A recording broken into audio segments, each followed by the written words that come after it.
In this episode, we're answering some questions that we tend to get regularly. If you have any questions you'd like answered as well, just send us a DM on Instagram or comment below. Creative Spark. Episode 9. Answering your burning questions about life in the arts. How would you describe facilitation to people who don't know what it is? Well, in simple terms, it is when you bring a community together, be it school children or older adults or refugees, and you create something together. In my case, it would usually be theatre or musical theatre, but it could also be dance, art, stand-up comedy, anything. It's very much a process of bringing people in a room and seeing what happens. What's a common question you get asked about facilitating? Now, this one is quite a specific one to me because a lot of the facilitating I've done over the past year has been stand-up comedy. And so a lot of teachers and friends and other people I meet in life their first thought is, oh, are you a stand-up comedian then?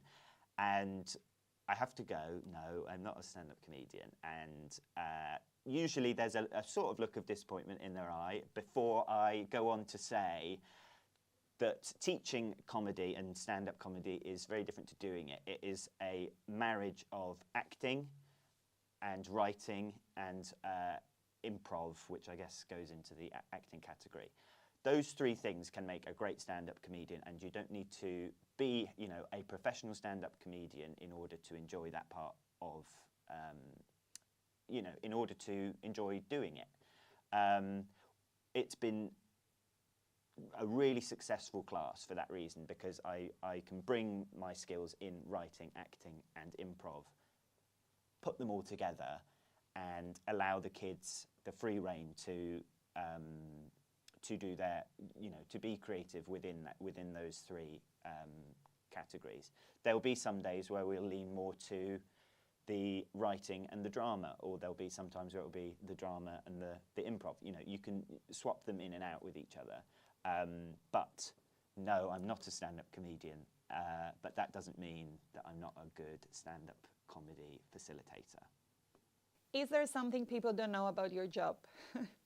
So I feel like sometimes I have two jobs, because part of my job is teaching, so it's dance teaching.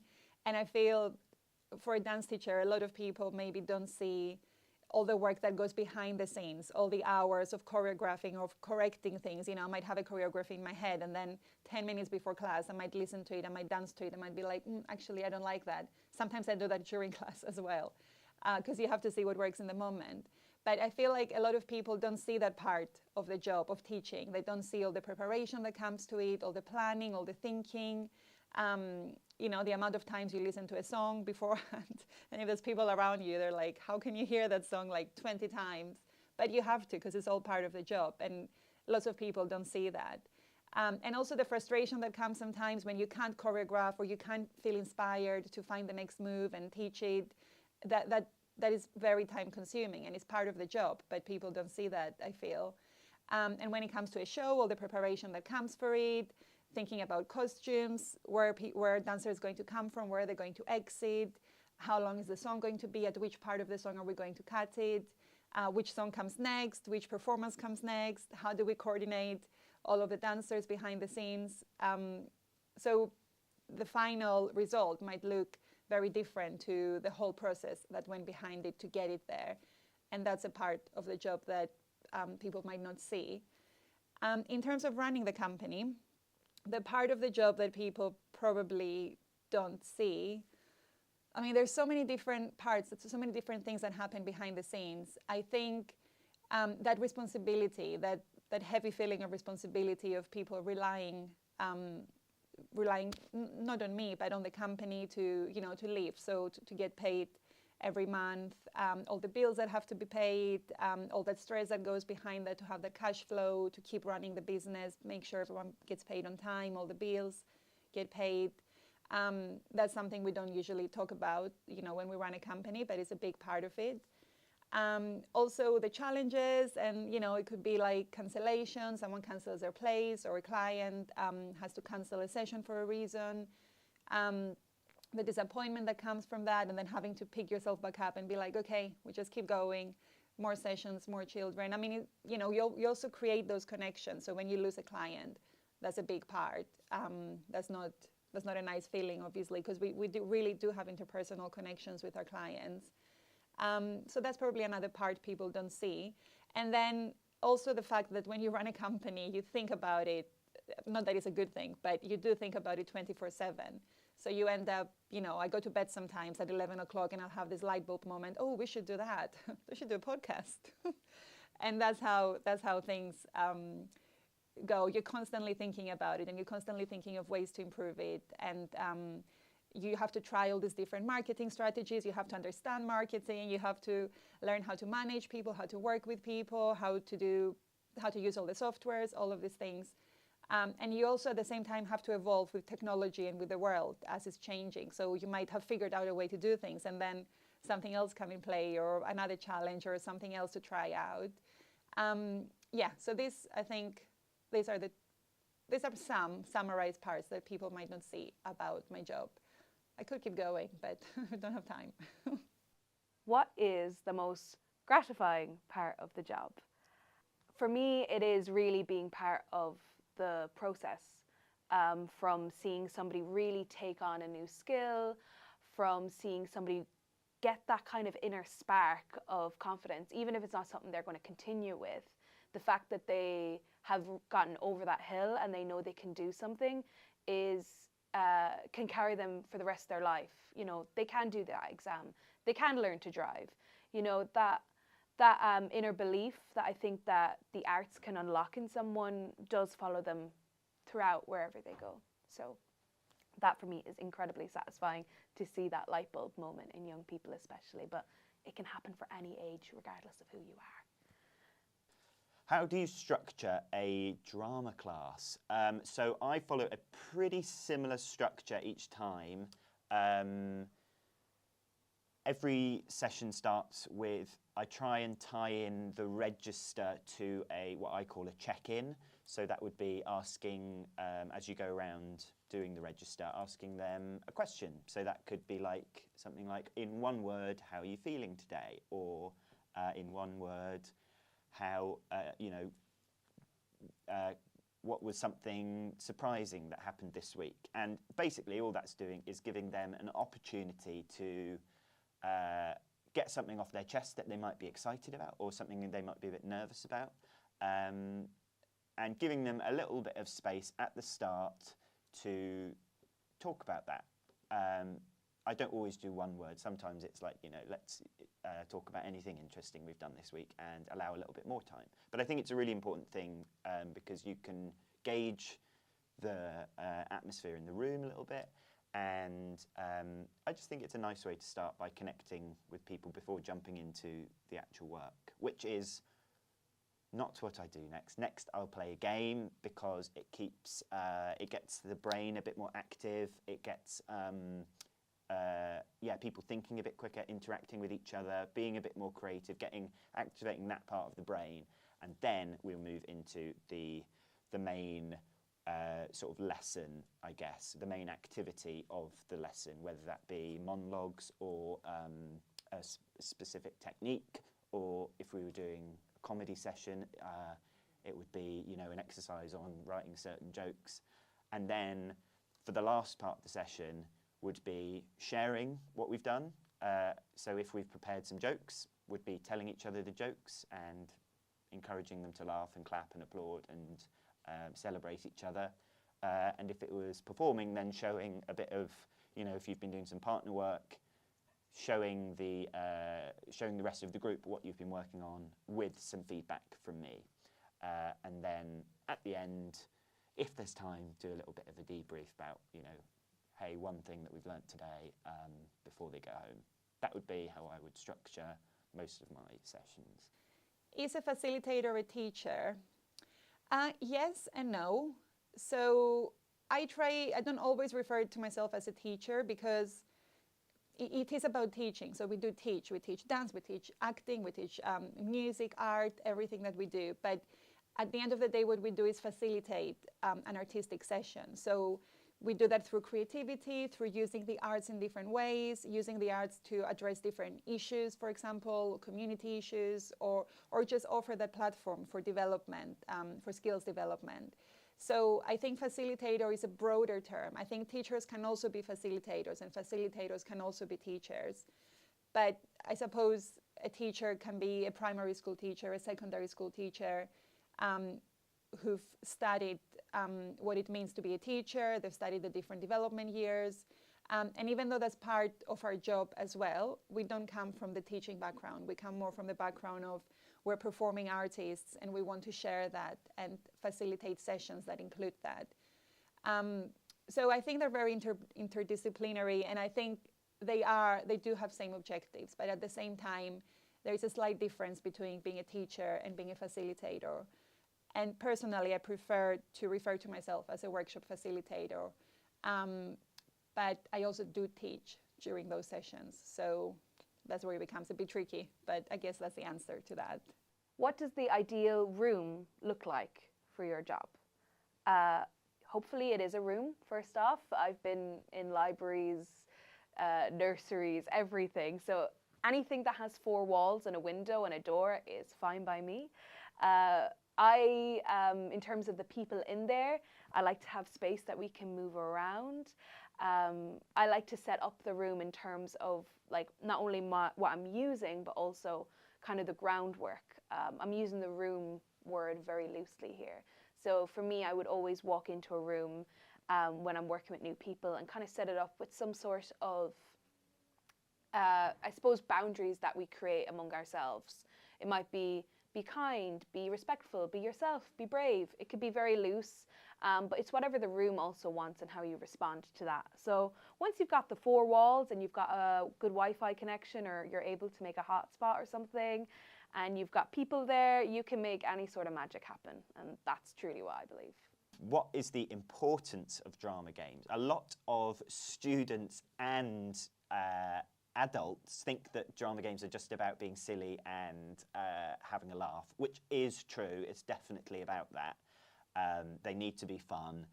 They need to, you need to be able to have a laugh during these games. But each drama game will have a very specific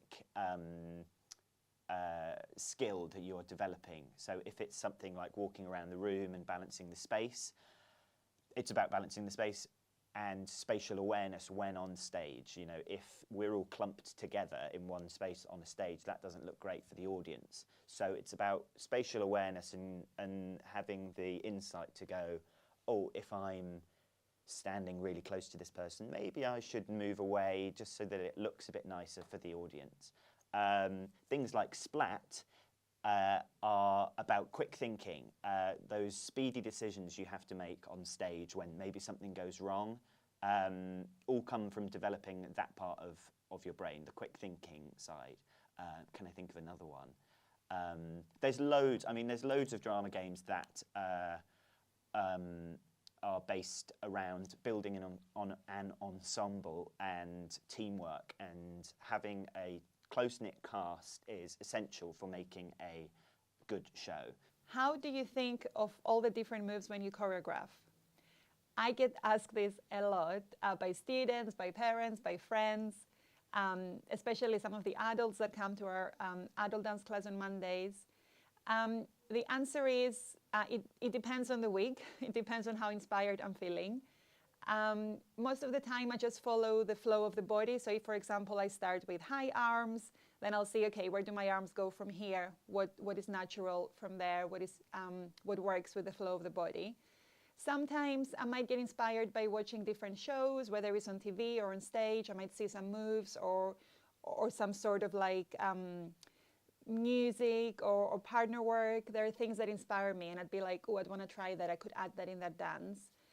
Sometimes I play on the lyrics, so if the lyric says left, right, for example, then I find moves that go with that. I quite like playing with lyrics, actually. And some of my students sometimes ask me, do you watch on YouTube and then you teach us? The answer is no, I don't just copy choreographies from YouTube, but I might sometimes go on YouTube just to get inspired and see, you know, what could I do for the chorus of that song? Let me see what other people have done, and then I get inspired from there. But I never copy choreography unless it's like a trend or something that's going on and it's quite fun to do.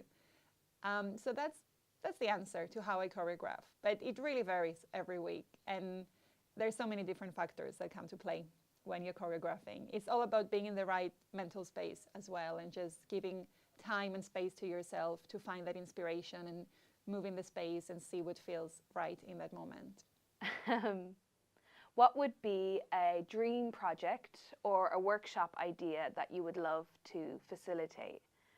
I feel like I might be cheating because I was chatting to a drama therapist the other night, and she talked about working with Irish women. And I was like, that is a great idea. I'd love to steal that. I love doing community workshops with older people, especially. Here at Moving Waves, we do quite a lot with care homes, and I've had the chance to work with people with dementia and all sorts of abilities. And I think some of my favourite work has come from creating music and theatre with older people. So I think it would be really exciting to bring a little bit of home into London, I guess, and do a project with older Irish women especially. I think that would be so satisfying, and it definitely might remind me of my own mother a little bit. Sorry, Mom. Where do you see yourself within facilitation in 10 years' time? That is a great question. Wow, okay. Something that I really would like to do within the drama/acting facilitation is at some point film a short film with the students of a class, and that means writing it with them. So I guess that would involve teaching them how to write, how to structure a plot, a story, then to cast themselves within that, then to teach them screen acting, also to teach them to film, to do all of the behind the scenes stuff, so recording, maybe even editing, continuity, you know, so that they are their own crew and directors and actors. And I would love to get that into a product that is of a really high standard. That would obviously require a lot of planning and a lot of teaching, because you know, these are skills that a lot of kids, younger kids, won't have been taught yet. So yeah, that's something that's like a big goal that I would like to do. Hopefully before 10 years, but definitely by 10 years. Where do you find props, resources, and inspiration for your classes? So any prop really can be used in dance and acting classes, even art, you know, music, anything. So I might see something that, if I see something that inspires me, and it's something I can easily pick up, I will do that and I will use it in class. Sometimes a simple thing like a chair in the room can be used as a prop. It can be used as a prop for dance. It can be used as a prop for acting games. I've run drama lessons where I've made people having to sell a chair to each other. So they have to get into, you know, that improvisation element of just by seeing a chair, having a chair in front of them. I feel like balls are really good props for any type of class. They can be a good icebreaker. They can be a name game idea. You just pass them to each other, call each other's names. You can dance with balls as well. You can use them in different ways. I think, I mean, without like advertisement placement, Amazon has some really good, really, because you know, you have a big selection there, so it's a good place to go and look for different class props and resources. We also have a page on our website that if you go on Creative Spark and then you click on resources, we have lots of different Amazon links there for things like speakers, balls, stickers, scarves, anything you might need. We created a very comprehensive list of different options for each category. So I definitely recommend having a look at that. We also have our course where we talk a lot about resources and how to use the different props that you might come across. Also thinking about themes and seasons, that's usually an inspiration for classes. Having a theme to work throughout the term usually helps because then you know what kind of props and resources you'd need. And as well, going to shows, watching different performances. It could be even things like street performances. I remember once I saw a street performance and I got some really good ideas from that. So just seeing life with curiosity and seeing everything that happens around you as a chance to be inspired, as an opportunity, that provides a good resource, I think, and a good point of inspiration for classes. Yeah, and any props, just be creative. Anything you have in front of you, set of keys, how can I use that? Especially for drama, it's so easy to be creative with whatever's in front of you. And that's a big part of our job, to be creative and think outside the box. Can you learn other skills from theatre facilitation? Oh, and this question specifically says like creative skills. I like that. I like that little bit at the end. Absolutely. As a facilitator, you're doing so much more than just running a workshop. All the planning that comes behind, all the things that you're considering, what people like in the room, what people could really benefit from in the room as well. I've somehow ended up writing, don't know how that happened. A lot of my writing comes from verbatim, what young people say. I think it's really empowering to really support young people in what they want to say, and often how I do that is making a script. That has kind of blossomed out of nowhere. I would never consider myself a writer. You should probably talk to Alex about that if you need somebody to help you write. But it's definitely a side benefit that has come, and it's been really exciting to see that in my own creative practice grow too. If you weren't in the arts, what do you think you'd be doing? I have no idea. And I wrote this question as well. I guess I hoped that someone else would get it because I thought it would be a hard one. Does this count as the arts? Tina's there, maybe she can answer, but I wanted to be an architect at one point. Does that count as the arts? Is that cheating? That is the arts, but Okay. it's a different part of the arts. It's not performing arts. Right, okay. I don't know if you've heard that, but Tina said that is the arts, but it's not performing arts. So I'm going to count that. I know the degree for being an architect is something like 6 years, but I can't, and there is no other job that springs to mind that I think I would be as happy doing. So I would either be doing no job or an architect. How do I know if my child is talented? I get this asked sometimes by parents in different forms. I think talent is a word that is a bit overrated, because I don't think you necessarily need talent to be a good performer. I think talent is something that you can also acquire throughout the years, and it's something that you can develop through training. I also feel there's different ways, there's different talents, and for example, someone might say you're a talented dancer if you have the perfect posture, or you're elegant enough, or maybe for other styles you got a great rhythm and stuff. And of course these are important things and important skills to have as a performer, but you can have different talents. You can be great at working with people, you can be great at expressing yourself, you can be great at like I said, teamwork, presentation, creativity. So what is talent really? There's so many different talents you can have. So my answer to how do I know if my child is talented is more about, does your child want to do the arts? Does your child want to act and dance? If the answer is yes, then they're talented, then they're in the right space. And sometimes people think you should only go in the arts if you're talented, this idea of talent, or if you're flexible enough or good at this, good at that. But at the end of the day, there's so many different career paths you can take through the arts. So wondering whether you have talent or not is not really the mentality to have when joining a performing arts class, or when your child wants to join one, or even like when you're considering whether to pursue a career in that. I don't believe in talent as a thing, as like you have to be talented. I believe more in the passion behind it and having the right motivation and enjoying what you're doing and just seeing seeing the progress and the development that the arts give you, because then there's so many different careers you can go.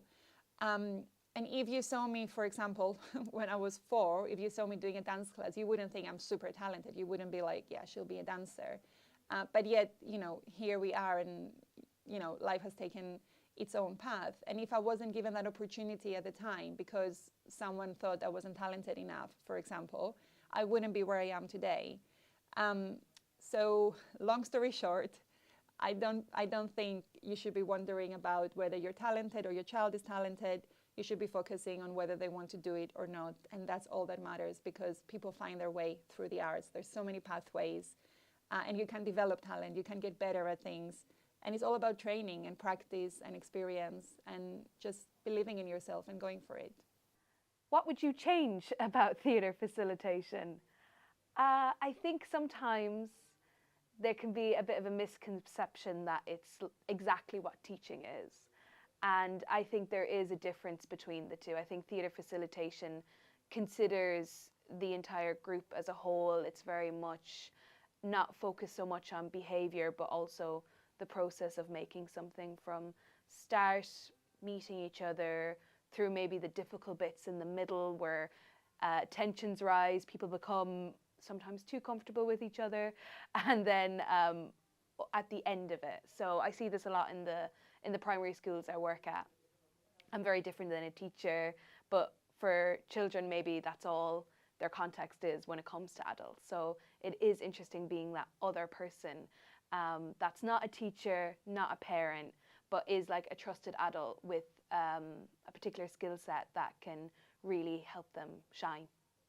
If you could give your past self some advice about where you are now, what would it be?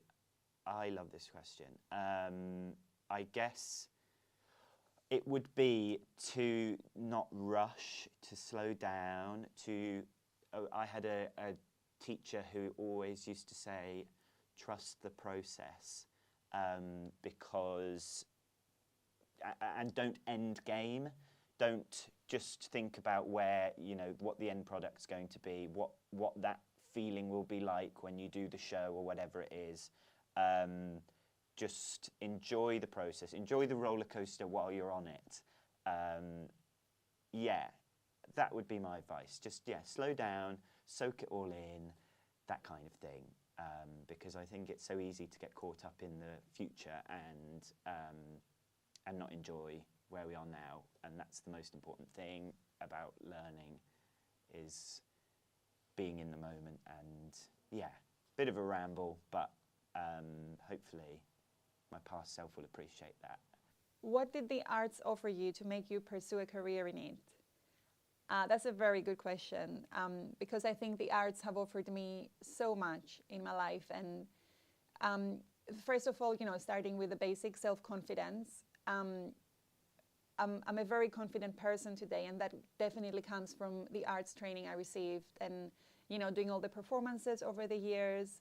I can confidently stand in front of a room full of people and talk without feeling nervous. I'm not saying I never get nervous, but it does give you that confidence and that experience of like, okay, I've done this before. I can stand in front of people and give a presentation or talk or whatever you need to do. And I see it as a basic skill, but I do realize that not for a lot of people it's not a basic skill. So I put it down to the arts and the acting and dance training over the years and the many performances that took place. That's definitely given me that skill. Teamwork, the ability to work in a team and work with different people, and also think like a team player. Again, that's a very important skill in life. And working in the arts and working in dance settings and acting settings, that's when you get to work with lots of different people, and you have to listen to different ideas, respect different ideas, and also express your own at the same time. That's a big life skill that comes from the arts as well as other things, but the arts are a big part of that. It's given me the ability to think on my feet, improvise when things go wrong, have that problem-solving mentality. No matter what's going wrong, the show must go on, so you have to find ways to make it work and think of different ideas, be creative. Creativity is a big part of it. imagination, being able to visualize something before you sit in front of you. So, sometimes I'm on the bus and I'm listening to a song and I'm choreographing it in my head. And then I can go in the studio and teach it. And that imagination, that process of getting into your imagination and seeing it in front of you without actually moving, for example, that comes from years of arts training and having to dig out that creativity in different ways. Self-expression, being in touch with my feelings and with my body as well. So just having that avenue of expression through the arts. It's also given me lots of friendships and lots of great memories over the years. And I just genuinely couldn't think of myself doing anything else other than the arts, because they hold such a special place in my heart. And everything in my life is based around arts. Everything in our lives, from the way you dress to the way you talk. I always say things like that. I think it's so, the arts are in our lives. So yeah, I've definitely taken a lot from the arts, and that's what's made me pursue a career in it and, share these skills with a wider range of people and show how powerful the arts are, and that it's not all about being perfect and polished. It's more about the skills that come from it and how important they are in our life, basically. How much does the pay differ? Quite a lot, it can. I have been really lucky to do lead facilitator positions as well as assistant facilitator positions. Working as an assistant is quite different because you usually don't have as much input into planning said session. That's usually led to the lead, but you definitely can contribute ideas, support young people. Like, it's very, very valuable role, and also you get to work with somebody else and see how they work. I very much recommend working as an assistant. Some of the most amazing things I've learned has come from that. But that obviously does come with a slight pay difference. The only other thing I can mention is that working in a theatre may be different than working in a charity or a business for obvious reasons, like funding, for example, and whatever project you might be working on might be time specific or might be sponsored by something. So yeah, it does differ across the board, but there is a London living wage for a reason. Are there any skills you picked up that you didn't expect? Definitely. Definitely from facilitating in general, and that would be people skills. So going into a school on your own on the first day, I remember being so nervous, not for the lesson itself, because I knew I could do the lesson. That's the bit I'd planned. But what you can't plan for is even something as simple as, how do I get through the gate? There's a buzzer. Is someone going to pick up on the other end? What's the protocol? Do I go to reception? Do I wait there? What do I do? Are they expecting me? And then obviously the more times you do that, the more times you get to know the reception, the people on reception, the more comfortable you are with that, with striking up conversation about, chatting about the week, about the holidays. It was a skill that I never thought that I would develop by teaching primary school age students. Would be my social skills with adults. Bit of a random one, but one that's definitely springs to mind. Where do you get your drive and motivation to start and maintain a company? I do question that myself as well sometimes. I think I always try to remember how far we've come. That's a big drive and motivation, because the company has been through so many ups and downs, and we're still here all these years after. And we have, the people is a big part of it as well. We have such an amazing team, and the students that have been coming with us for years, and also the participants at the care homes. All these connections we've made over the years made it so worthwhile. You know what you're doing is meaningful, and it impacts people. And I try to think that even though sometimes it might get hard running a company, everything comes with its challenges. I try to always remember that it's not about my experience, it's more about the wider impact that the company has, and it means so much more. It's not just my company that I'm trying to maintain and work on. It's more about, the community aspect of it and what it means to other people, especially some of our students that have been coming for years, and they're so loyal and they've developed so much over the years. That definitely gives me a big motivation to keep going. And I guess as well, believing in what we do, being really passionate about the arts, really wanting to make that difference in this space and wanting to show to people, young people and older people, whoever crosses our path, what the arts can do and how powerful they are. That's a big drive behind everything we do. Yeah, and I suppose it has its challenges, but it's all about thinking about all these positive aspects of it and just staying focused and staying positive and remembering the why behind everything instead of the challenge in the moment. If you could go back in time, what is something you would tell yourself at the beginning of your career in facilitation? I would tell myself to relax. It's going to be fine. For me, the worst part was finding my very first job, my first gig in terms of facilitation. There is a bit of a leap of faith there of entering into that, but I found the more that I did workshops, the more I connected with people, the more I kind of trusted myself in the exercises that I know and what I really enjoy, and from listening to people in the room, it got so much easier. So I think as annoying as it can be, you got to trust yourself and let the process happen and ride that wave, so to speak. I think that is, just chill out. It's going to be fine. If you have that drive and you want to aid people and help them out and create something, I think you will find a way to do that. What is your favorite thing about Moving Waves? So many things, but the people, I think that's my favorite thing. The people we interact with every day, whether it's our team, our clients, our students at the academy, our students at schools, our participants at care homes. Everyone we interact with every day is probably my favorite part of Moving Waves. And like I mentioned earlier as well, just seeing all this process of all this connection that we've built over the years and having that relationship is a big thing that I love about Moving Waves. And of course, seeing the evolution in our students, especially in our end of year shows. They're so stressful to put on and it's so much work leading up to it, but it's always worth it. So at the end of all the stress and at the end of the performance, I come out feeling really good and really proud of everyone. And just to see these children every year by year progress and become, confident young people and amazing performers. And yeah, that's a big part of it. And I should also mention the evolution of our teachers, of our facilitators within our team, just seeing them get, the best version of themselves every year and even better, and just do this meaningful work in the way that they know how. I love seeing the workshops and I love seeing the work that takes place. And yeah, I just love that we've created a bit of a community. And yeah, have I said the people enough?